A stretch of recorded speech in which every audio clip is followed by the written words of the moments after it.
Quando ouvimos a palavra câncer, pensamos logo em um grande tumor. Mas um simples caroço no pescoço, uma rouquidão que não passa ou uma ferida na boca podem ser os primeiros sinais de um câncer de cabeça e pescoço. Como diferenciar um problema comum de um sinal de alerta? Agora, imagina perder a voz aos poucos, conviver com uma ferida na boca que nunca cicatriza, ou perceber um caroço no pescoço e acreditar que, isso vai passar. Todos os dias, milhares de brasileiros convivem com sinais que parecem inofensivos, mas que podem ser o primeiro alerta de um câncer de cabeça e pescoço. Quanto mais o diagnóstico demora, maiores são os riscos e mais complexos pode se tornar o tratamento.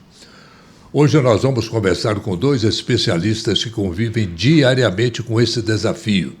Vamos entender quais são os principais sinais de alerta, quando procurar ajuda, como a cirurgia evoluiu nos últimos anos e de que forma a tecnologia robótica está mudando a vida de muitos pacientes. Informação de qualidade que pode fazer toda a diferença entre descobrir uma doença cedo ou tarde demais. Seja muito bem-vindo. Nós vamos conversar com o Dr. Leonardo Aidar, cirurgião de cabeça e pescoço, também especialista em cirurgia robótica, e o Dr. Daniel Marabuco, cirurgião de cabeça e pescoço, ambos do Mater Dei Santa Genoveva e Santa Clara. Dr. Leonardo, Dr. Daniel, é um prazer muito grande tê-los aqui em nosso Doses de Saúde de hoje. Sejam muito bem-vindos. Bom, Dr. Daniel, quanto mais cedo o câncer for identificado, maiores são as possibilidades de cura. Primeiramente, mês de julho é um mês dedicado ao Julho Verde, na cirurgia de cabeça e pescoço, no qual a Sociedade Brasileira de Cirurgia de Pescoço se dedica a instruir a população sobre esses tumores que acometem essa região, que basicamente grande parte fica na língua, cavidade oral, gengiva, faringe, que é a garganta, orofaringe, laringe, principalmente, as metástases cervicais, dentre outros cânceres como pele avançada, os cânceres de tireoide, doenças de paratireoide, que é onde o nosso escopo de tratamento. E a questão grande é atentar a população sobre esses tumores iniciais, que muitas das vezes, quando chegam para o cirurgião de cabeça e pescoço, ele já está um pouco mais avançado. Então, nós tentamos também, além de instruir a população, instruir os nossos colegas, porque a doença na boca normalmente não vai direto para o cabeça e pescoço, vai para o dentista. Então ele que consegue encontrar alguma lesão primeiramente, ele pode ser o primeiro a fazer uma biópsia e já dar um diagnóstico precoce, para daí então o cirurgião de cabeça e pescoço entrar, fazer uma cirurgia protocolar, uma cirurgia oncológica, que às vezes não é só no local, muitas vezes o cirurgião tem que também abordar a região que pode ter a metástase, que são os nódulos cervicais. Então a cirurgia de cabeça e pescoço, ela tem a necessidade de operar tanto o local do tumor quanto a região que pode metastatizar. Então, por isso que é interessante. Isso. Então, assim, descobrir cedo diminui o tamanho da cirurgia, porque nós temos que pegar a parte toda do tumor, quanto a gente consegue dar menos sequelas cirúrgicas, porque quer queira que não, você está tirando a parte da fonação do paciente, que se você vai operar uma língua ou uma garganta, você pode prejudicar a fonação do paciente, porque é todo o arcabouço que nós conseguimos falar, Então, se a gente consegue descobrir precocemente, a gente consegue entregar uma cirurgia menor e menos sequelas ao paciente.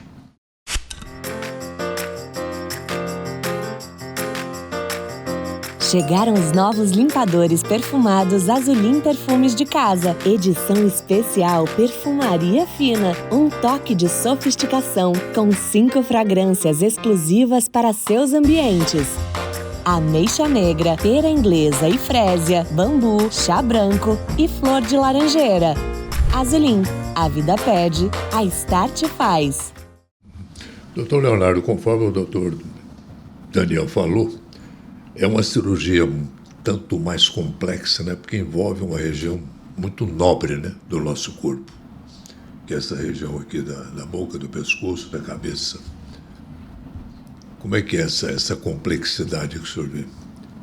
A cirurgia de cabeça e pescoço, ela envolve o cartão de visitas, né? Uhum. Então, quando a gente opera um paciente para doença maligna, o primeiro foco da cirurgia é o tratamento da doença em si. Mas o cabeça e o pescoço, ele tem várias metas, né? Nem sempre nós conseguimos atingir todas, né? Uhum. Então, muitas vezes o paciente ele fica preocupado com a questão estética final.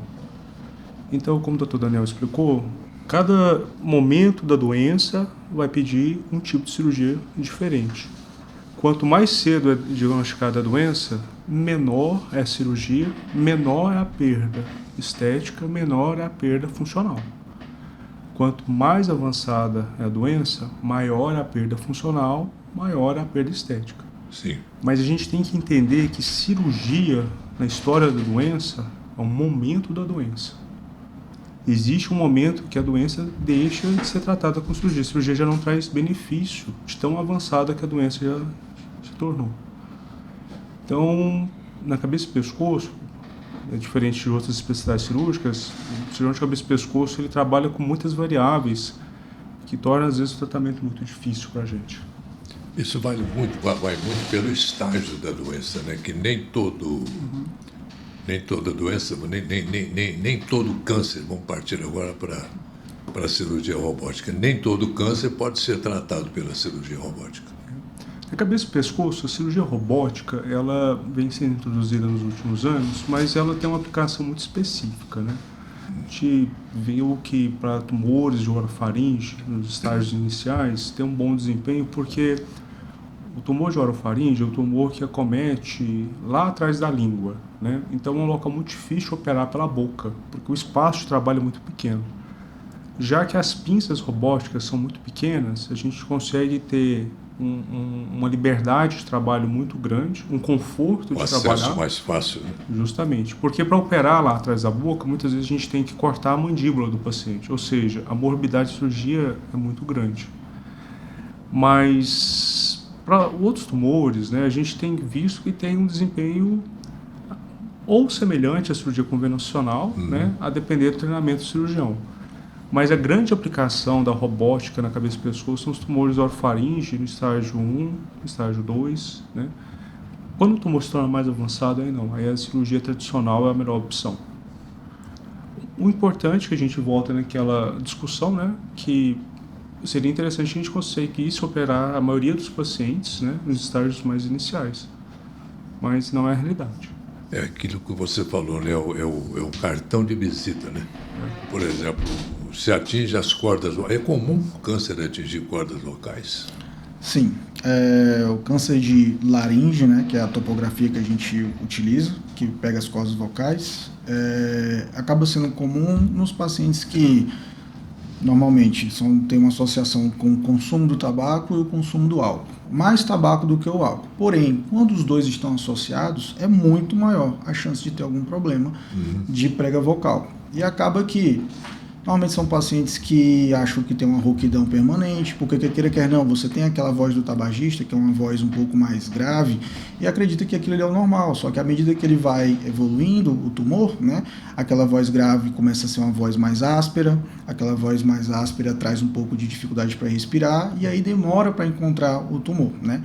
Às vezes a gente conseguiria fazer um procedimento que seria basicamente a retirada da prega vocal acometida, né, uma cirurgia menor, que traz um pouco de alteração da corda da voz em si, mas o paciente mantém a integridade da laringe, mantém a integridade de ingesta de alimentos, ele consegue se alimentar tranquilamente e consegue assim manter uma voz que é inteligível, né? Sim. Agora, a partir do momento em que esse tumor avançou, cresceu, saiu do compartimento laríngeo, do estojo laríngeo, foi para uma outra região mais próxima, então ele já virou um tumor mais avançado. E isso aqui realmente acaba chegando para o cirurgião de cabeça e pescoço. Por isso que, de novo, boca a gente conversa bastante com o dentista, e laringe a gente conversa bastante com os otorrinolaringologistas, que é quem primeiramente recebe o paciente que tem alteração de voz. Então a gente tem um contato com essa equipe também para conversar, foi encontrado algum tipo de lesão, vamos fazer uma biópsia, encaminha para o cirurgião de cabeça e pescoço para a gente tentar fazer algum tipo de tratamento, né? E o tratamento da laringe, ele é bem amplo. Ele pode ser cirúrgico, pode ser com radioterapia, pode ser quimiorradioterapia. Normalmente, tumores iniciais têm um tratamento mais tranquilo, tanto com cirurgia como química, como radioterapia, mas tudo isso precisa ser estudado, né? Com exame de imagem, que é a tomografia, talvez a ressonância, o exame da própria laringoscopia, né? Que é a visibilização do estojo laríngeo para como está a doença. E isso é o cirurgião de cabeça e pescoço que acaba decidindo junto ao paciente qual a melhor forma de a gente conseguir fazer o tratamento para ele, né? Então, assim, acredito que para nós tudo depende muito dessa avaliação completa do paciente. A equipe multidisciplinar, o cirurgião de cabeça e pescoço. O HPV tem alguma relação com câncer de pescoço? Tem. O HPV, hoje, ele tem se tornado, em muitos lugares do mundo, o principal fator de risco para o câncer de orofaringe, né? Então, o HPV ele tem muitas variedades, né? Mas a gente tem duas variedades que elas são as principais causadoras de câncer de orofaringe, que é a 16 e a 18, né? E a gente tem hoje, né, uma arma muito importante, né, contra os cânceres HPV causados por HPV, que é a vacina, né? Sim. Uma coisa que surgiu, né, para tratamento dos cânceres de colo do colo uterino, acabou tendo benefício em outros locais, né? Diminuiu a incidência de câncer de pênis, de câncer de ânus e nos cânceres de orofaringe também. Então, assim, no Brasil ainda, né, no último censo que eu tinha olhado, o tabagismo e o álcool, né, era o principal fator de risco.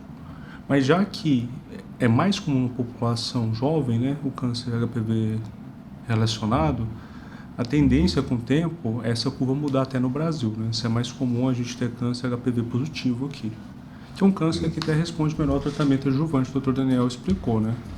Que é o tratamento que a gente faz com rádio e quimioterapia, né? Ele responde melhor do que o câncer que é causado por bebida e por cigarro. Tem alguma prevalência em relação à idade? Entre jovens, por exemplo, são comuns os casos de câncer de cabeça e pescoço? Em jovens, como o Dr. Leonardo falou, é muito dependente, o câncer, né, de cabeça e pescoço dessa região é muito dependente pela exposição, álcool e tabaco. Então, à medida que você vai envelhecendo, você vai se expondo mais. E é mais chance de ter o tumor nas idades mais avançadas. Já o HPV, ele tem uma prevalência maior nos pacientes mais jovens. Então, hoje em dia, existem muitos pacientes com 30 anos de idade que já estão tendo esse tipo de tumor. E acaba que a gente precisa fazer essa avaliação adequada, né? De novo, ou a avaliação já do cirurgião de cabeça e pescoço, ou da equipe que primeiramente avalia, né? Que é os mesmos, o dentista, o otorrino.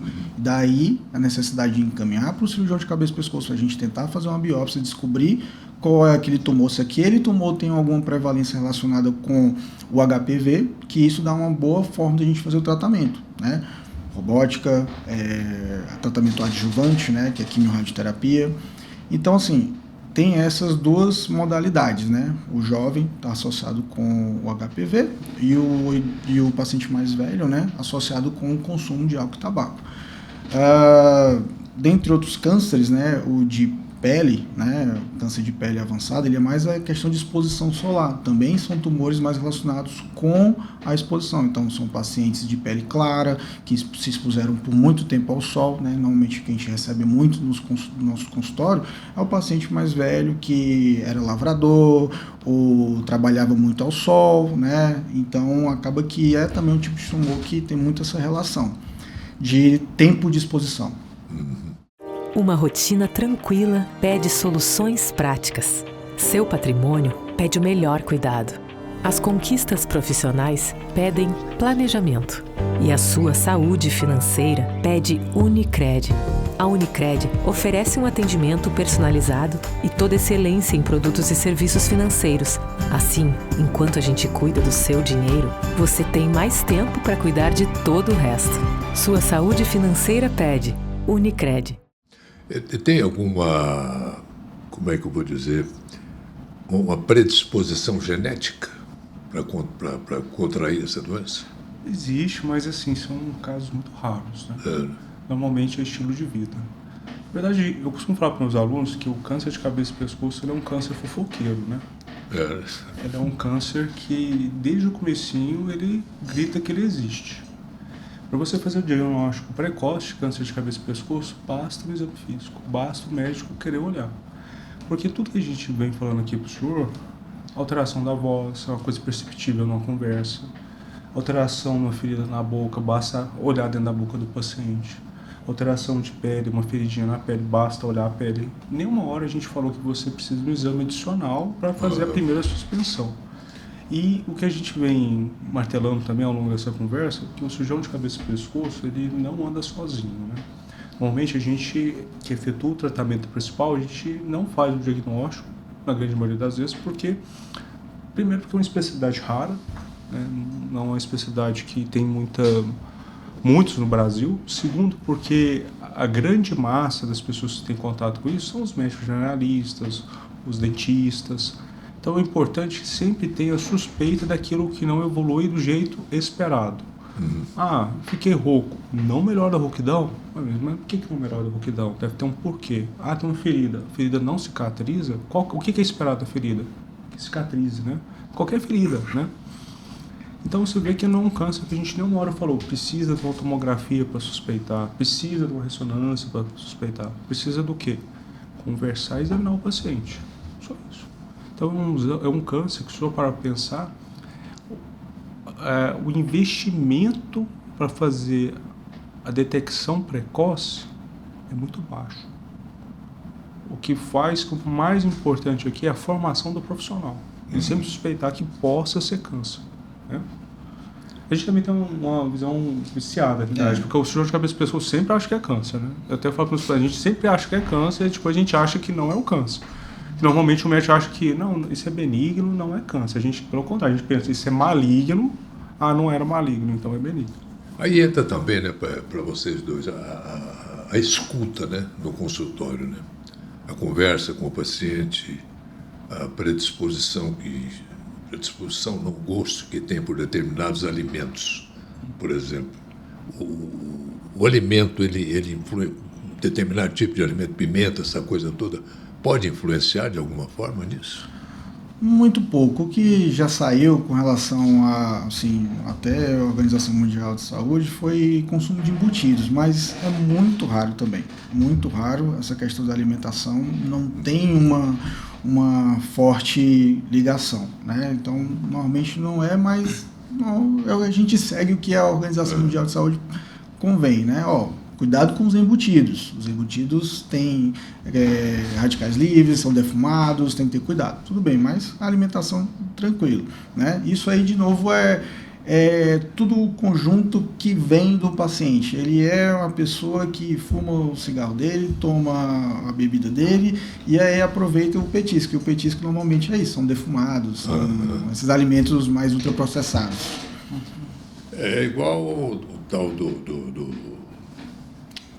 problema o refluxo. Do refluxo, por exemplo. Para você não ter refluxo, você tem que cortar tudo, né? Acaba que o refluxo ele acaba chegando bastante pra gente, porque ele faz uma alteração também nas pregas vocais. Sim. Faz também alteração na cavidade oral, porque um sintoma extra sistema digestivo baixo, né? O sistema digestivo alto, que é o que chega mais pra gente, é o paciente, tô com dor de garganta o tempo todo. Aí você faz uma avaliação. Aí nesse caso a gente precisa fazer uma avaliação mais pormenorizada, às vezes passar uma câmerazinha para ver como é que tá a garganta, aí você vê que tá tudo meio inflamadinho ali na região, né? Tem algumas úlceras que na boca, né? Aftas na boca que melhora, piora, que normalmente tem essa relação com o refluxo. Mas o refluxo ele não existe ainda uma grande relação com alteração celular e transformação. Mas acaba chegando bastante para a gente acaba começando o nosso tratamento, né? E aí encaminha para a equipe mais especializada, o gastroenterologista, o cirurgião do aparelho digestivo, para fazer uma condução mais efetiva do caso. Né? Eu fiz essa pergunta porque eu me lembro uma vez que eu estava com problemas de voz. A voz estava parecendo como dizia antigamente, taquara rachada, aquela coisa assim, tipo adolescente. Né? Estamos dando a voz. Eu falei, ai, ai, ai. Aí procurei uma fono, uma amiga minha. Conversando com ela no telefone, ela falou, ei, corre aqui.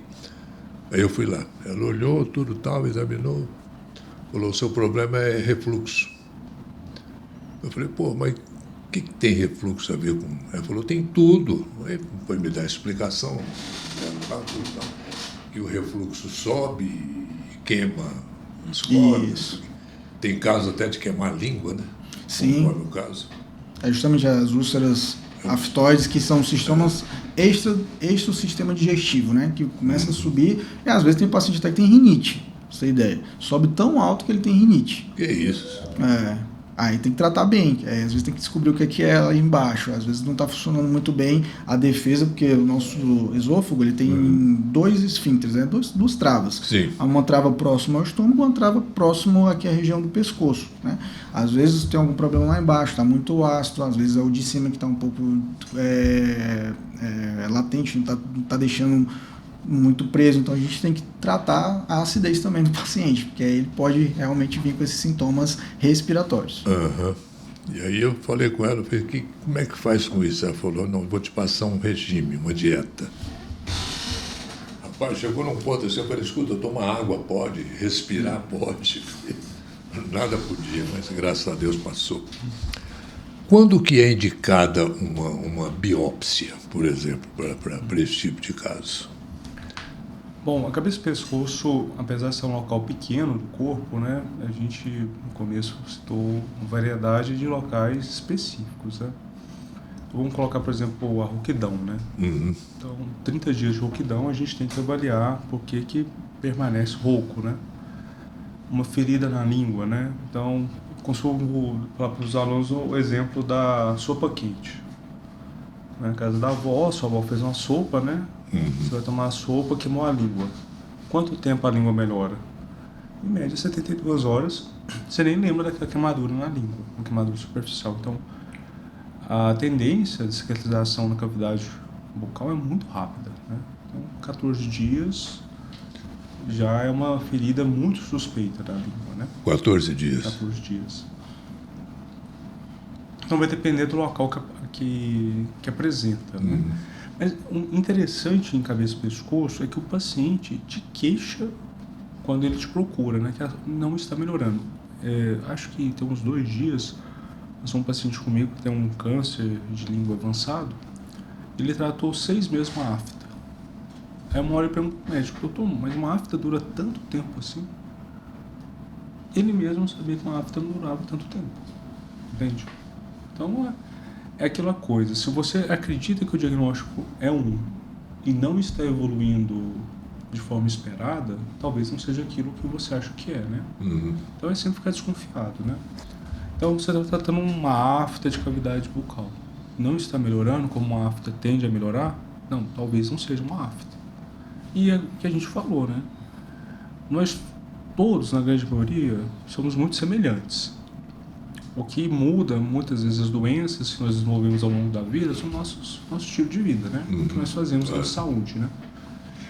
O paciente chega para você que tem uma história importante de fumo, de ingesta de bebida alcoólica, você tem que pensar se aquilo não pode ser o início de um câncer de cavidade bucal, entende? Que é o principal fator de risco, né?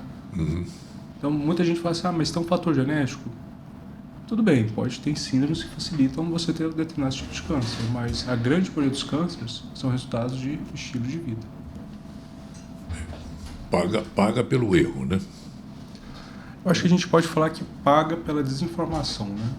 Porque, por exemplo, eu lembro de uma residente que passou com a gente que estava brigando com um senhor que ele tinha um câncer de pele porque ele tomava sol. Eu falei assim, há 60 anos atrás era o jeito que ele trabalhava. Ninguém sabia que tomar muito sol causava câncer de pele. Ele tinha filho para criar, né? Então, assim, a pessoa ia lá para a lavoura, né? Pessoa muito branca, o dano é acumulado, né? Então, lá, 60 anos depois, ele está colhendo, depois de um esforço enorme, né? Uma luta, um câncer. Mas, assim, qual que é o problema aqui? A gente ter deixado ele tomar sol, né? Porque assim, você chega... Como é que trabalha uma situação dessa? Como é que trabalha longe do sol? Aí a gente tem 2 formas, né? A gente tem barreira química, né, que é o protetor solar, e barreira física. Então, por exemplo, se eu até falo para os meus pacientes, se você, por curiosidade, digitar assim, colheita de... Agora tem uma coisa também, né, doutores? Você chegar com protetor solar para um peão de fazenda é caçar em creca. Não vai usar. Mas se você chegar para ele e pedir para usar uma blusa de manga comprida, luva e chapéu, ele usa. Que é até mais eficiente para o que ele faz, porque ele não vai parar para ficar repassando, né? Então, se você pega assim, a colheita de tangerina no Japão, o cara ele vai com um astronauta debaixo do sol para colher, né? Então, assim, a minha mulher ela é descendente japonesa, a avó dela tem 88 anos. Eu acho que a pele dela é melhor que a minha. Não toma sol por nada. Não toma sol. Eles não saem no sol. É igual o pessoal daí. Uma vez na Escócia, eu passeando lá, e eu vi senhoras lá de 70 anos com pele de criança, de menina aqui no Brasil. Coisa linda, maravilhoso também. Falta de sol, né? Isso é interessante, porque um dia desses agora eu estava caminhando, né, correndo na avenida, e aí o pessoal estava trabalhando, fazendo a manutenção, né? E aí tava o pessoal ali que faz aparando a grama, e aí eu olhei pro cara, ele tava igual um astronauta. Então ele tava só com o olhinho de fora. Eu, nossa, interessante. Então assim, isso já se difundiu, pelo menos, ou o pessoal que cuida ali dos funcionários já falou, tem que usar todos os materiais. Então isso é bom, porque pro futuro, esse profissional ele está se protegendo por uma doença que vai ser muito comum para quem trabalha exposto ao sol. Então, assim, achei interessante. O cara estava completamente coberto. Chapéu, gorro, só o olhinho de fora. Eu, beleza, tudo certo. Tá ótimo. Então, ele tá bem protegido. Esse café Cajubá realmente é inigualável. E está cada vez mais fácil provar dessa delícia. Entre aí no cafecajubá.com.br, faça seu pedido e desfrute com seu sabor de uma novidade mais que interessante. Nas compras acima de R$ 150 no seu pedido pelo site, acrescente o cupom ORLEI10 e ganhe 10% de desconto na sua compra. Café Cajubá, há 60 anos, uma tradição que lembra o mais puro café brasileiro. O requinte do sabor em sua xícara. Bom, gente, a conversa está muito boa, mas vamos tomar um cafezinho enquanto isso? E café faz bem para a saúde, né? Na medida certa. Tudo na medida certa, né? E esse café aqui é um café especial, o Café Cajubá, que é um produto nosso aqui da região. Muito bom mesmo. Bom, gente, e quando é que é necessária a tal da traqueostomia? A traqueostomia, ela é uma via de acesso à região das vias aéreas, né? Ela é quando a parte superior, que é a nossa parte normal de respiração, que é o nariz e a boca, não estão conseguindo mais funcionar, né? Existe isso de uma forma urgência, às vezes uma emergência e às vezes programado. Quando um paciente vai fazer algum tipo de cirurgia, um câncer de língua, um câncer de laringe, o qual vai ser muito agressivo e o paciente vai ter uma alteração na região da garganta, né, que é a facilidade para fazer a intubação, nós precisamos da traqueostomia como uma local de proteção e manutenção de via aérea, certo? Então a gente vai programar uma cirurgia agressiva ao paciente, nós já temos essa via aérea para ele conseguir respirar bem no pós-operatório. Aí fura aqui no pescoço. Fura aqui na região do pescoço, aqui na região central, onde fica a traqueia.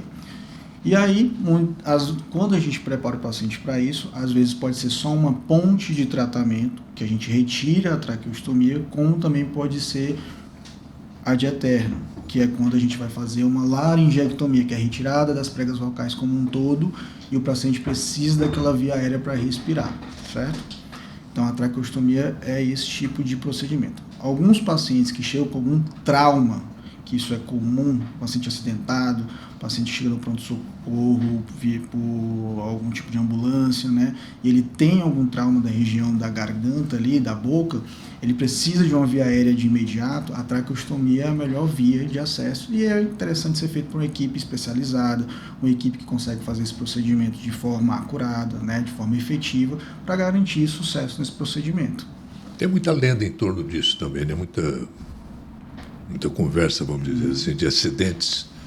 Que a pessoa às vezes pega uma caneta, uma bique mesmo e... Não é possível. Não existe isso. A resistência para respirar pelo diâmetro é muito alta. Quanto menor... Tem que ter uma abertura... Isso, quanto menor bem o diâmetro, calibrada. o paciente vai fazer um esforço muito grande para conseguir respirar. É como respirar por um canudinho, você não consegue. Você não consegue. Pela boca, respirar um canudinho. Desfeita então a lenda. Bom, normalmente o paciente ele tem que reaprender, né? A falar, a engolir, todo aquele procedimento que é natural, ele tem que reaprender. Isso leva tempo, em média? Reabilitação é uma coisa pessoal.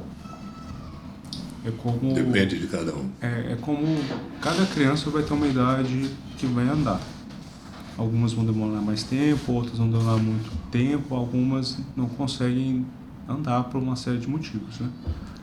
No caso de reabilitação, a gente, quando discute isso com o paciente, a gente mostra para ele o caminho, né? Mas quem trilha o caminho da reabilitação do paciente? Então, como muita gente acha, né? Tirou o órgão da voz, nunca mais vai falar. Pelo contrário, existem formas de reabilitar a capacidade de conversar. Mas é pessoal, tem pacientes que têm mais facilidade, pacientes que têm mais dificuldade. Mas na cabeça e pescoço, um dos pilares do tratamento é a reabilitação do paciente, né? Por isso que a cabeça e pescoço, como especialidade, é uma especialidade, por definição, multiprofissional, né? Então, a gente muitas vezes faz o tratamento ablativo, né, que é tirar a doença, mas a gente pode construir ao longo do tempo, né, parcerias muito importantes, né? Parcerias do ponto de reconstruir, do ponto de reabilitar, né? Então, por exemplo, a gente faz uma laringectomia, igual o Dr. Daniel explicou, faz um traqueostoma definitivo. E aí quem que vai reabilitar esse paciente para voltar a conversar? Muitas vezes a gente tem o trabalho da fonoaudióloga, que é muito importante, né? Que vai ajudar aquele paciente a usar uma prótese fonatória, né? A usar a voz esofágica, né? Conseguir voltar a conversar usando um ar deglutido. É um aparelho que põe assim para falar, não? Existe a laringe eletrônica. Existe a laringe eletrônica, que ela capta a vibração do ar dentro da cavidade bucal e amplifica, né? Só que ela tem uma voz muito metalizada, né? Parece um robô conversando. Sim. A melhor forma, assim, a melhor qualidade vocal que existe é quando a gente faz uma pequena comunicação entre o traqueostoma definitivo e o esôfago. Aí o paciente vem, oclui aquilo, e aí o ar é desviado e ele conversa. Conversa mesmo, conversa com uma qualidade muito alta.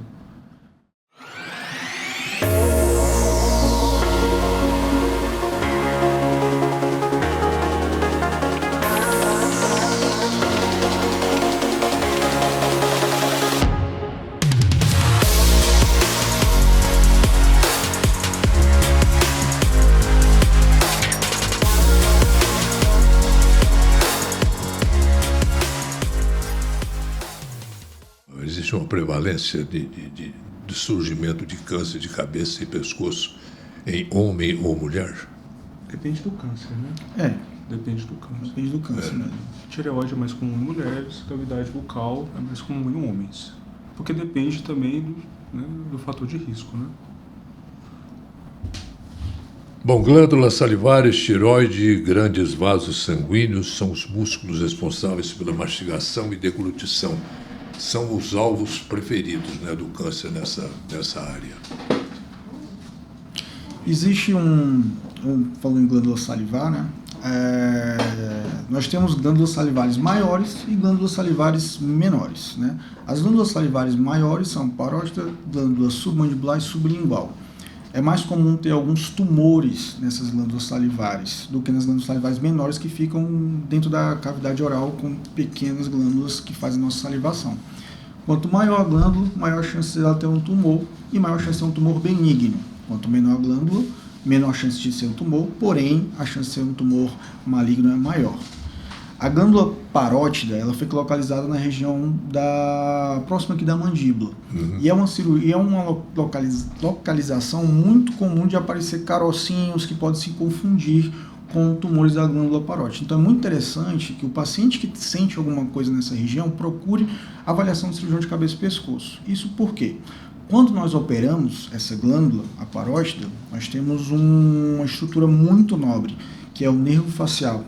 É ele quem faz toda a nossa mímica facial, né? Fazer a movimentação do nosso rosto. E é o cirurgião de cabeça e pescoço que tem um treinamento para conseguir fazer a retirada do tumor, tentando fazer a maior preservação possível desse nervo, né? Que quando existe algum tipo de alteração, né, o paciente pode ficar com aquela fragilidade, que nem a gente está acostumado a ver o paciente que teve um AVC e fica com o rosto um pouco derretido, né? Então o cirurgião de cabeça e pescoço ele tem a habilitação, né, o treinamento específico para fazer uma cirurgia adequada para fazer a dissecção deste nervo, né? E também o que acontece, existem tumores malignos nessas glândulas, né, principalmente a parótida, que é quando o tumor acaba invadindo este nervo, que é uma forma que a gente já enxerga o paciente. O paciente ele começa a sentir uma perda da função do rosto, não semelhante ao AVC, que o AVC é abrupto, né? Ele tem o AVC, ele vai ficar com aquilo, corta de uma vez. O tumor não, ele vai tomando, aos poucos o paciente vai ficando com aquele rosto derretido, né? E aí é necessário cirurgias maiores, às vezes, né, grandes ressecções, e por isso que a gente tenta procurar de novo, sempre achar a lesão mais precoce para conseguir entregar uma cirurgia adequada, para conseguir fazer uma reconstrução adequada do paciente com a menor sequela possível. Esse caroço dói? Ele anuncia que está ali? Normalmente, quando ele é benigno, não dói, ele só cresce, né? Mas ele é um crescimento progressivo e lento. Normalmente o paciente vai chegando, está crescendo, não dói. Porém, é um marcador de malignidade quando ele dói e quando ele afeta os nervos longos faciais rapidamente. É um caroço pequeno, só que ao invés dele abaular, ele infiltrou, né? Ele acabou infiltrando a glândula e pegando o nervo e infiltra também a cápsula e começa a doer. Então isso é um prognóstico já um pouco pior. Muito, né? Isso, dói. Aí sim, quando ele dói, a gente... isso aí tem mais uma possibilidade de ser tumor. E aí a gente precisa de uma biópsia adequada para já ter o diagnóstico, para a gente conseguir fazer uma cirurgia do tamanho adequado, né? De novo, às vezes não é só a região que a gente tem que operar, às vezes a gente tem que operar onde pode ter metástase. Então acaba sendo uma cirurgia maior e a gente tem que estar preparado para entrar nessa cirurgia, para não precisar que o paciente faça 2 procedimentos, né? No mesmo procedimento a gente consiga entregar a melhor forma de tratamento para ele. O dentista ele pode perceber isso, né? Pode perceber, sim. Aí ele encaminha, né? Ele encaminha, ele pode, às vezes até ele pode tentar fazer uma biópsia, né? Sim. A depender de se ele tiver um treinamento adequado, né? Existe muitos dentistas que têm treinamento adequado, né? Para conseguir fazer uma biópsia, se retirar um pedacinho do local, já entregar e já tem um diagnóstico e já nos encaminhar para conseguir fazer o tratamento oncológico. O que mais, gente, que nós temos o câncer de cabeça e pescoço? Acho que, assim, das coisas que a gente consegue fazer detecção sem métodos especiais, né, nós falamos bem, né? Falamos de coquidão, falamos de feridas, né? Falamos de achados, né, não esperados, né, como, por exemplo, carocinhos na face. Acho que sim. E, por fim, né, falar do grande movimento do consultório, que é a tireoide, né? Realmente, a tireoide hoje, né, a grande maioria dos cânceres que chegam para a gente são achados ultrassonográficos, né? O paciente vai fazer um ultrassom ou faz um ultrassom por um outro motivo e acaba achando um nódulo de tireoide, né? Mas na verdade é o câncer de cabeça e pescoço mais comum, né? Que a gente lida no dia a dia, é o câncer de tireoide. Muito obrigado, gente, pelo excelente conteúdo que vocês dispuseram aqui para o nosso público. Tenho certeza que vai ter muita valia para quem nos acompanha. Muito obrigado. Maravilha, obrigado. Obrigado pelo convite. E para você que nos acompanhou, o nosso muito obrigado pelo seu carinho, pela sua atenção. Até a próxima.